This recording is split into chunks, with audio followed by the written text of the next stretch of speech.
اعوذ باللہ من الشیطان الرجیم بسم اللہ الرحمن الرحیم السلام علیکم ورحمۃ اللہ وبرکاتہ۔ عزیز طلباء و طالبات، امید ہے آپ لوگ خیر و عافیت سے ہوں گے۔ اللہ پاک آپ کو اور آپ کے اہل خانہ کو اپنے حفظ و امان میں رکھے اور تمام اہل اسلام کو ہر قسم کی آفات و بلیات سے محفوظ فرمائے۔ آج بیٹے حاجرہ مسرور کے لکھے ہوئے سبق ملمہ کا ہمارا تیسرا لیکچر ہے، تو آئیے ریڈنگ کا سلسلہ وہیں سے شروع کرتے ہیں جہاں سے منقطع کیا تھا۔ جی بیٹے، صفحہ نمبر 62 کے آخری پیراگراف سے ہم لوگوں نے ریڈنگ کا آغاز کرنا ہے۔ تو آخری پیراگراف میں بیٹے دیکھیے کیا لکھا ہوا ہے۔ حاجرہ مسرور کیا کہتی ہیں افسانے کے اندر؟ کلی نے اندر آ کر لڑکی کو بتایا کہ ٹکٹ گھر کھل گیا ہے۔ اس سے قبل بیٹے آپ لوگوں کو پتہ ہے کہ لڑکی کو کلی نے کہا تھا کہ ویٹنگ روم کے اندر ریسٹ کریں آپ، تو جس وقت وہ آ جائے گا ٹکٹ گھر کھل جائے گا، ٹھیک ہے، تو میں آپ کو اطلاع دے دوں گا۔ تو لڑکی ابھی ویٹنگ روم میں تھی، تو اتنے میں کلی نے آ کر بتایا کہ ٹکٹ گھر کھل گیا ہے۔ تو یہاں سے وہی سلسلہ شروع ہو رہا ہے جی کہ کلی نے اندر آ کر لڑکی کو بتایا کہ ٹکٹ گھر کھل گیا ہے۔ لڑکی اٹھ کر اس کے ساتھ ہو لی۔ راستے میں وہ برابر ادھر ادھر دیکھتی جاتی کہ کہیں وہ نوجوان اسے 3rd کلاس کا ٹکٹ لیتے نہ دیکھ لے۔ کیا کہے گا اپنے دل میں وہ، لیکن وہ کہیں نظر نہ آیا۔ لڑکی نے اطمینان سے ٹکٹ لے لیا۔ اب لڑکی نے آپ لوگوں نے بیٹے ذہن میں رکھنا ہے کہ کس کلاس کا ٹکٹ لیا ہے، تو لڑکی نے 3rd کلاس کا ٹکٹ خریدا ہے۔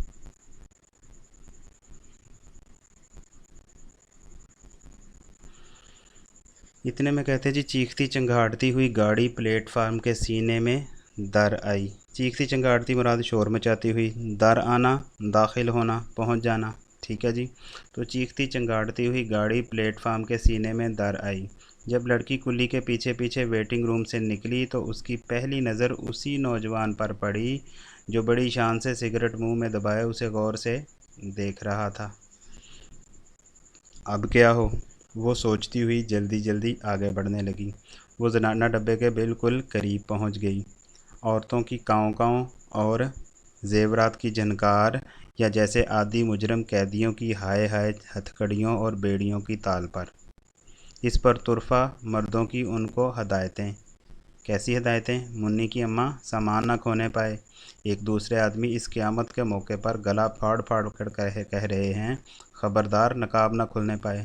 تو یہاں پر بیٹے اس پیراگراف کے اندر حاجرہ مسرور نے وہ ایک منظر پیش کیا ہے کہ جس وقت پلیٹ فارم پر آ کر گاڑی رکی تو چونکہ لوگ جو ہیں وہ کچھ فوری طور پر اترنا شروع ہو گئے، کچھ اوپر چڑھنا چاہ رہے تھے، گاڑی کے اندر بیٹھنا چاہ رہے تھے، تو ایسی کیفیت کو یہاں پر مصنفان حاجرہ مسرور نے ذکر کیا ہے۔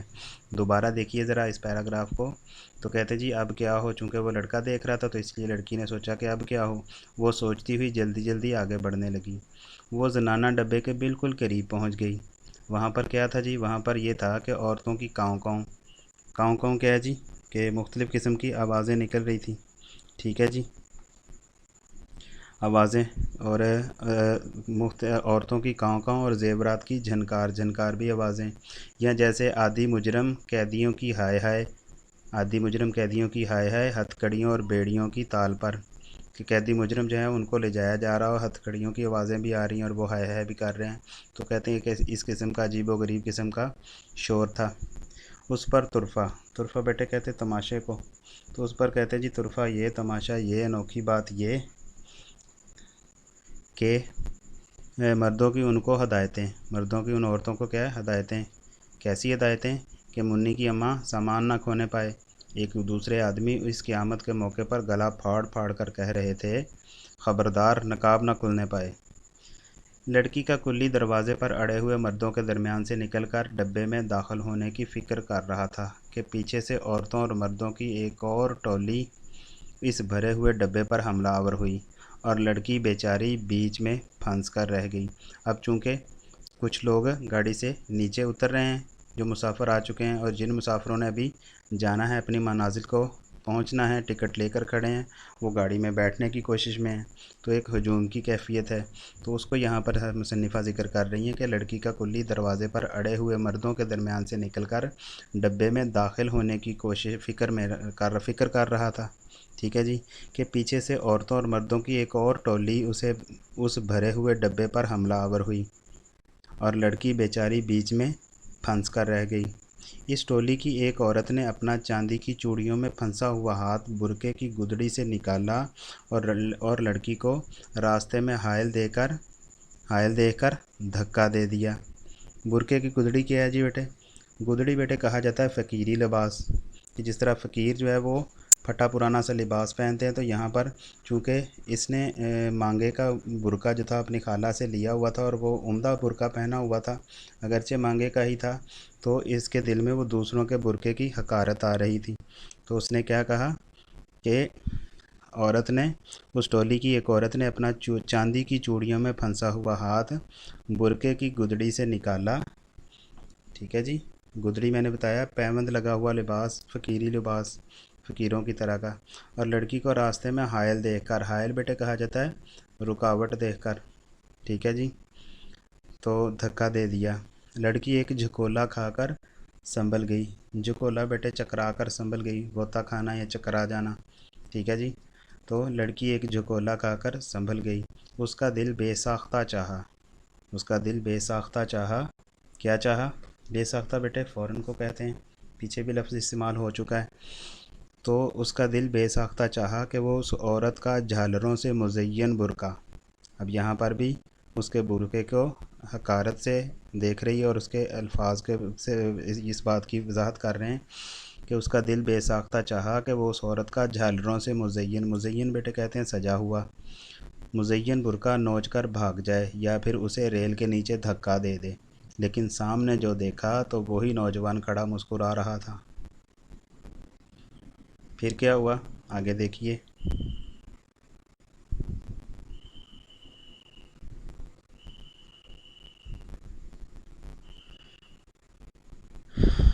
لڑکی کہتی ہے جی ارے کلی تم مجھے یہاں کیوں لے آئے؟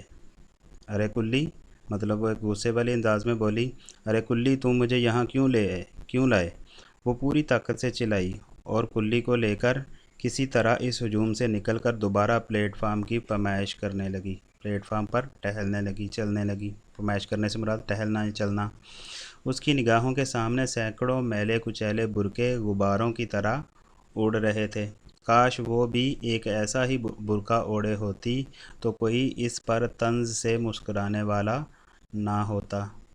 اب اس کا اشارہ اس لڑکے کی طرف تھا کہ لڑکا اس کو دیکھ رہا ہے کہ اس نے عمدہ لباس پہنا ہوا ہے اور یہ دھکے کھاتی پھر رہی ہے، ٹھیک ہے جی، تو یہی سوچ رہی ہے کہ کاش وہ بھی ایک ایسا ہی برقع اوڑھے ہوتی تو کوئی اس پر طنز سے مسکرانے والا نہ ہوتا۔